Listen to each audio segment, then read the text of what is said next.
പിതാവിൻ്റെയും പുത്രൻ്റെയും പരിശുദ്ധാത്മാവിൻ്റെയും നാമത്തിൽ ആമേൻ. എന്നെ ശ്രവിച്ചുകൊണ്ടിരിക്കുന്ന ലോകമെമ്പാടുമുള്ള മാതാപിതാക്കളെ, സഹോദരി സഹോദരന്മാരെ, സുഹൃത്തുക്കളെ, ഇത് 45ാമത്തെ ക്ലാസ്സാണ് സെൽഫ് കോൺഫിഡൻസിനെ കുറിച്ച്. സെൽഫ് കോൺഫിഡൻസും പ്രോബ്ലംസ് എന്നൊരു സബ്ജക്റ്റിനെ കുറിച്ചാണ് ഇന്ന് അവസാനത്തെ ഈ ക്ലാസ്സിൽ, സെൽഫ് കോൺഫിഡൻസിനെ കുറിച്ചുള്ള അവസാനത്തെ ക്ലാസ്സിൽ നമ്മൾ ചർച്ച ചെയ്യാൻ പോകുന്നത്. ഫെയിലിയേഴ്സ്, പ്രോബ്ലംസ്, പ്രശ്നങ്ങൾ, ഇത് നമ്മുടെ ആത്മവിശ്വാസത്തെ കെടുത്തിക്കളയുമോ ഇല്ലയോ എന്ന് നമുക്ക് അനുദിന ജീവിതത്തിലൂടെ ഒരുപാട് അനുഭവങ്ങൾ ഉണ്ടായിട്ടുണ്ട്. യഥാർത്ഥത്തിൽ പ്രശ്നങ്ങളില്ലാത്ത ഏത് തലങ്ങളാണുള്ളത്? കുടുംബജീവിതത്തിലില്ലേ? വിദ്യാലയ ജീവിതത്തിലില്ലേ? സൗഹൃദ ജീവിതത്തിലില്ലേ? കളിസ്ഥലങ്ങളിലില്ലേ? ഏതു മേഖലയെടുത്താലും വ്യവസായശാലകളിലില്ലേ? ഇന്നിപ്പോൾ നമ്മുടെ ഡൽഹിയിൽ തന്നെ ഒരു സമരം നടക്കുകയല്ലേ? നീറ്റ് പരീക്ഷയിൽ സംഭവിച്ച അപാകതകളെക്കുറിച്ച് ചോദ്യം ചെയ്തുകൊണ്ട്. അപ്പം എല്ലായിടത്തും ഉണ്ട് പ്രശ്നങ്ങളൊക്കെ. പ്രശ്നങ്ങളില്ലാത്ത ജീവിതങ്ങളില്ല. അത് നമ്മുടെ ആത്മവിശ്വാസം ഇല്ലാതാക്കുമോ? എത്രയോ ലക്ഷം വിദ്യാർത്ഥികളൊപ്പം അവരോട് അനുകൂലിച്ചുകൊണ്ട് എത്രയോ പേരാണ് ഡൽഹിയിലേക്ക് സമരത്തിനായിട്ട് പോകുന്നത്. ഇതിൻ്റെയൊക്കെ പിന്നിലുള്ള യാഥാർത്ഥ്യം എന്താണ്? ഒരിക്കലും പ്രശ്നങ്ങൾ നമ്മുടെ ആത്മവിശ്വാസത്തെ കെടുത്തിക്കളയുന്നില്ല എന്നുള്ളതാണ്. പ്രശ്നങ്ങളുണ്ടാകാം, പ്രശ്നങ്ങളില്ലാത്ത ജീവിതങ്ങളില്ല. അതുകൊണ്ട് പ്രശ്നങ്ങൾ ഉണ്ടാകുമ്പോൾ ഓടിക്കളയുന്നവരാകരുത്, മറിച്ച് പ്രശ്നങ്ങളെ അതിജീവിക്കുവാനായിട്ട് നമ്മൾ ശ്രമിക്കണം.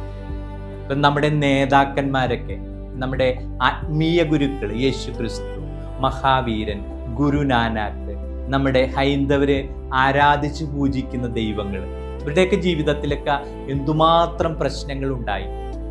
എന്നിട്ട് അവർ പ്രശ്നങ്ങളുണ്ടായപ്പോൾ ഓടിക്കളയുകയാണോ ചെയ്തത്?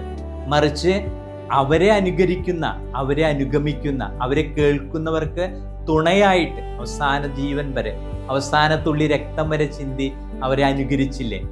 അവരെ സഹായിച്ചില്ലേ?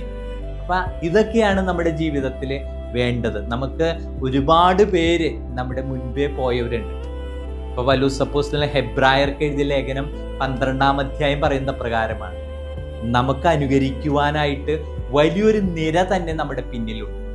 അവരൊക്കെ ജീവിതത്തിൽ സഹിച്ച ക്ലേശങ്ങൾ, പ്രശ്നങ്ങൾ, പ്രോബ്ലംസ്, അതൊന്നും അവരെ തളർത്തിക്കളഞ്ഞില്ല. അപ്പം നമ്മൾ തളർന്നു പോകുന്നവരാകാതിരിക്കുക. പ്രശ്നങ്ങളെ കണ്ട് വീണു പോകുന്നവരായി, എനിക്ക് വിജയിക്കാൻ സാധിക്കുന്നില്ലല്ലോ, എന്തെടുത്താലും എനിക്ക് തകർച്ച മാത്രമാണല്ലോ, എവിടെ ചെന്നാലും എനിക്ക് പ്രശ്നങ്ങൾ മാത്രമാണല്ലോ, അതുകൊണ്ട് ഞാൻ ഇനി ഒന്നിനും പോകുന്നില്ല. ഇപ്പോൾ ഫ്രണ്ട്ഷിപ്പിന് വരെ ഭയപ്പെടുന്നവരുണ്ട്. ഉണ്ടായിരുന്ന ഫ്രണ്ട്ഷിപ്പ് എല്ലാം ചീറ്റ് ചെയ്യപ്പെട്ടു എന്ന് പറഞ്ഞുകൊണ്ട് ഇനി മറ്റൊരു ഫ്രണ്ട്ഷിപ്പിന് വേണ്ടി ആഗ്രഹിക്കാത്തവരെ എത്രയോ പേര് എൻ്റെ അരികിൽ വരുന്നുണ്ടെന്നറിയാം. സാധാരണയാണ് പ്രശ്നങ്ങളൊക്കെ ഉണ്ടാവുക. അപ്പം നമ്മളെപ്പോഴും എക്സ്പെരിമെൻ്റ് ആണ്. അത് പരാജയപ്പെട്ടെങ്കിൽ അടുത്തതിലേക്ക് നമ്മൾ പ്രവേശിച്ച് നോക്കും. നമുക്ക് വിജയമാണ് ആവശ്യം. പരാജയങ്ങൾ നമ്മളെ തളർത്തിക്കളയാനോ പിറകോട്ട് വലിക്കാനോ ഇടയാകരുത്. മറിച്ച് നമ്മൾക്കെപ്പോഴും മുന്നോട്ടുള്ള ആ ഒരു ചിന്ത മാത്രമേ ഉണ്ടാകുകയുള്ളൂ. അപ്പോൾ പ്രശ്നങ്ങൾ, പ്രോബ്ലംസ് നമ്മുടെ ജീവിതത്തിലെ നമ്മുടെ ആത്മവിശ്വാസത്തെ കെടുത്തിക്കളയുന്നുണ്ടെങ്കിൽ അത് നമുക്ക് ഏറ്റവും ദോഷകരമാണ് എന്ന് മനസ്സിലാക്കാൻ വേണ്ടിയായിട്ടാണ് ഇന്ന് ഈ ക്ലാസ്സിലൂടെ നമ്മൾ ആഗ്രഹിക്കുന്നത്. എല്ലാവരുടെയും ജീവിതത്തിൽ ഒരു കൊച്ചുകുട്ടിയെ എടുത്താൽ പോലും ആ കൊച്ചുകുട്ടിക്ക് ഒരുപാട് പ്രശ്നങ്ങളുണ്ട്. ആ കൊച്ചുകുട്ടിയും തൻ്റെ അമ്മയോട് വന്ന് പറയുന്ന കാര്യങ്ങൾ, അല്ലെങ്കിൽ ഏറ്റവും മുതിർന്ന ഒരു വ്യക്തി പറയുന്ന കാര്യങ്ങൾ, എല്ലാവരുടെയും ജീവിതത്തിൽ പ്രശ്നങ്ങളുണ്ട് എന്നുള്ള ആ വലിയ ബോധ്യങ്ങൾ, പ്രശ്നങ്ങൾ സർവ്വസാധാരണമാണ്. അത് നമ്മളുടെ മരണം വരെ നമ്മുടെ ജീവിതത്തിൽ പ്രശ്നങ്ങൾ ഉണ്ടായിക്കൊണ്ടിരിക്കും. ചെറുതാകാം, വലുതാകാം, അതിജീവിക്കാൻ സാധിക്കുന്നതാകാം, അതിജീവിക്കാൻ സാധിക്കാത്തതാകാം, ഇതൊക്കെ സംഭവിക്കാവുന്നതാണ്. ഇപ്പം സഭയുടെ ഡോക്ടറായിട്ട് കണക്കാക്കുന്ന, തിരുസഭ പണ്ഡിതയായിട്ട് കണക്കാക്കുന്ന ആവിലായിലെ ത്രേസ്യയെ കുറിച്ച് പറയും. ത്രേസ്യ പറയുന്നത് പ്രകാരമാണ്, ഐദർ ഓവർകം ഓർ അണ്ടർഗോ എന്ന് പറയും. നിങ്ങൾക്ക് പ്രശ്നങ്ങളെ അതിജീവിക്കാനായിട്ട് സാധിക്കുന്നില്ലെങ്കിൽ ജസ്റ്റ് അതിലൂടെ അങ്ങ് കടന്നു പോവുക. രണ്ടിനും അതിൻ്റേതായിട്ടുള്ള ചലഞ്ചുണ്ട്. ഒരു പ്രശ്നത്തിലൂടെ നമ്മൾ കടന്നു പോകുമ്പോൾ അത് ഒരുപാട് ചലഞ്ചസ് ഉള്ളതാണ്. അല്ലെങ്കിൽ ജസ്റ്റ് ഒന്ന് അതിനെ വിട്ട് പ്രശ്നങ്ങൾ വരും പോവും, അത് സാധാരണയല്ലേ എന്ന് പറഞ്ഞുകൊണ്ടൊരു ഈസി ഗോയിങ്ങിലൂടെ നമുക്ക് പോകാം. അതും നല്ലൊരു മാർഗമാണ്. അല്ലെങ്കിൽ ഞാൻ ആ പ്രശ്നങ്ങളുടെ ഉള്ളിലൂടെ തന്നെ കടന്നു പോകുന്നതും അതും നല്ലൊരു മാർഗം തന്നെയാണ്. ഇപ്പോൾ 3-4 ദിവസമായിട്ട് ഡൽഹിയിലേക്ക് എല്ലാവരും ഓടുകയല്ലേ. എന്തിനാണ്? അവർക്ക് നീതി ലഭിക്കുമെന്നുള്ള വിശ്വാസമാണ്. എത്രയോ ബുദ്ധിമുട്ടാണ് യാത്രകൾ, അതുപോലെ അവിടെ ആയിരിക്കുന്ന നിമിഷങ്ങൾ, അതുപോലെ ആ കാര്യങ്ങളിലേക്കൊക്കെ ഇറങ്ങി ചെല്ലുന്ന രീതികൾ, എല്ലായിടത്തും പ്രശ്നങ്ങളുണ്ട്. അപ്പം ഈ പ്രശ്നങ്ങളെ അതിജീവിക്കാനായിട്ട് ശ്രമിക്കുന്നവർ ഇനി ഇതിനൊരു തീർപ്പ് കൽപ്പിക്കണ്ടേ? അവിടെയും പ്രശ്നങ്ങളില്ലേ? അപ്പം എല്ലായിടത്തും പ്രശ്നങ്ങളുണ്ട്.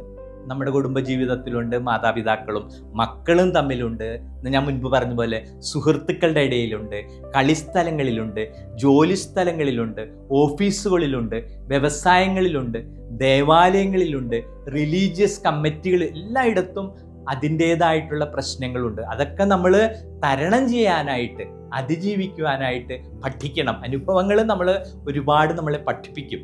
പ്രശ്നങ്ങളെ കണ്ട് ഓടിപ്പോകുന്നവരാകാതെ പ്രശ്നങ്ങളെ മനസ്സിലാക്കിയിട്ട് ഇതിന് യഥാർത്ഥ കാരണം എപ്പോൾ, എവിടെ നിന്ന്, എങ്ങനെ, എന്തുകൊണ്ട്, ഇങ്ങനെ 3-4 ചോദ്യങ്ങൾ നമുക്ക് നമ്മളോട് എല്ലാ കാര്യത്തിലും നമ്മൾ ചോദിക്കും. ഇതെങ്ങനെ സംഭവിച്ചു? ഇതെപ്പോൾ സംഭവിച്ചു? ഇതെവിടെ സംഭവിച്ചു? ഇതെന്തുകൊണ്ട് സംഭവിച്ചു? അത് നമ്മളെപ്പോഴും നമ്മളോട് ചോദിക്കണം. When, where, how, why. ഇത് നമ്മൾക്ക് എല്ലാത്തിൻ്റെ കാര്യത്തിൽ നമുക്ക് മനസ്സിലാക്കാൻ സാധിക്കണം. നമ്മളത് ആഴത്തിൽ പേഴ്സണലൈസ് ചെയ്യാന്ന് പറയില്ലേ, നമ്മളത് പേഴ്സണലൈസ് ചെയ്ത് whether it is my mistake or the mistake of the other. If it is my mistake I have to correct it. If it is others mistake we have to tell him or tell her to correct. ഇതാണ് പ്രശ്നങ്ങൾ നമുക്ക് പറഞ്ഞു കൊടുക്കാൻ സാധിക്കും. If the other person is not ready to accept what we should do, let it go. ഇതാണ് നമുക്ക് പ്രശ്നങ്ങളുടെ മുമ്പിൽ ഉണ്ടാകേണ്ട കാര്യങ്ങൾ. ഏതൊരു പ്രശ്നമാകട്ടെ അതിനൊരു കാരണമുണ്ടാകും. There is a reason.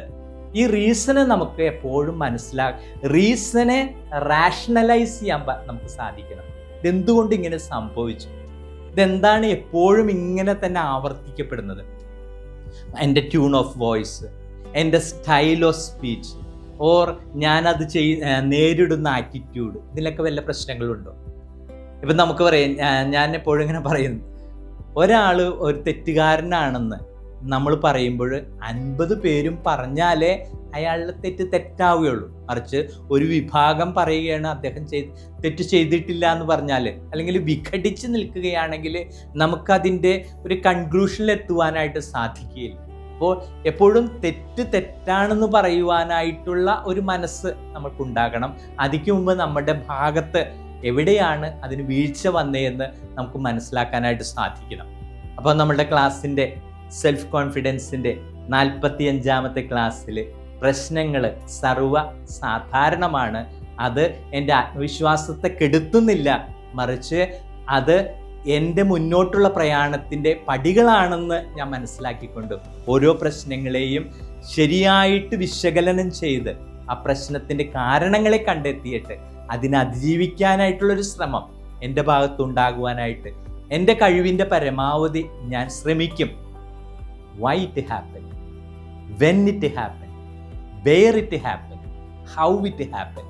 ഇതെങ്ങനെയാണ് സംഭവിച്ചത്, ഇതെപ്പോഴാണ് സംഭവിച്ചത്, ഇത് എന്തുകൊണ്ടാണ് സംഭവിച്ചത്, ഇതെവിടെയാണ് സംഭവിച്ചതെന്ന് നമ്മളെപ്പോഴും മനസ്സിലാക്കിയിട്ട് യഥാർത്ഥ ബോധ്യത്തോടെ മുന്നോട്ട് പോകുമ്പോൾ എല്ലാ പ്രശ്നങ്ങളെയും നമുക്ക് അതിജീവിക്കുവാനായിട്ടുള്ളൊരു കരുത്ത് ലഭിക്കുകയും ആക്സെപ്റ്റ് ചെയ്യേണ്ടതിനെ ആക്സെപ്റ്റ് ചെയ്യാനും സ്വീകരിക്കേണ്ടത് സ്വീകരിക്കാനും റിജക്റ്റ് ചെയ്യേണ്ടതിനെ റിജക്റ്റ് ചെയ്യാനാണ് തള്ളിക്കളയേണ്ടതിനെ തള്ളിക്കളയാനും ശ്രമിച്ചുകൊണ്ട് ഒരു പുതിയ മനോഭാവത്തോടെ നമുക്ക് ലഭിച്ച 45 ക്ലാസ്സിലൂടെയും നമ്മുടെ ആത്മവിശ്വാസത്തെ വളർത്തുവാനായിട്ട് മറ്റുള്ളവർക്ക് ആത്മവിശ്വാസം വളർത്തിയെടുക്കാനായിട്ടുള്ള വേദികളായി തീരാനായിട്ട് അച്ഛൻ്റെ ഈ 45 ക്ലാസ്സും ഇതിൻ്റെ പിന്നിൽ പ്രവർത്തിക്കുന്ന ഓരോരുത്തരുടെയും ഉദ്യമങ്ങളും വളരെ വിജയപ്രദമായി എന്ന് വിശ്വസിക്കുന്നു.